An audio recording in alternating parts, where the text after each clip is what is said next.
Is cupping invalid? If you're curious about whether cupping or hijama is considered invalid in Islamic practice, let's break it down. Cupping or hijama is an ancient medical practice that has been used by various cultures, including the ancient Persians, Chinese, and Egyptians. It was also widely practiced in Arabia before the time of the Prophet Muhammad. In Islamic tradition, there are several hadiths that mention the Prophet Muhammad recommending cupping. For example, the Prophet said, "Healing is in three things: a gulp of honey, cupping, and branding with fire." However, he forbade the use of branding with fire.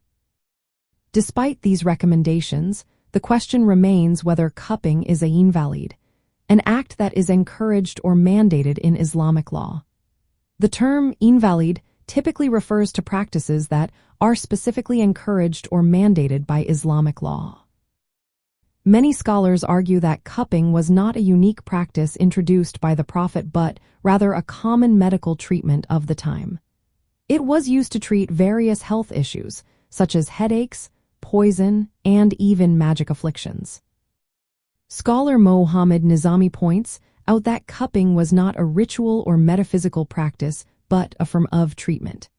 He argues that while the Prophet and his companions practiced cupping, it was not because it was a religious act but because it was a standard medical treatment available at that time. Gamidi Sahib, another scholar, suggests that the value of cupping should be determined by scientific knowledge and advancements. He emphasizes that just because the Prophet practiced something, it does not mean it should be continued without considering modern medical advancements.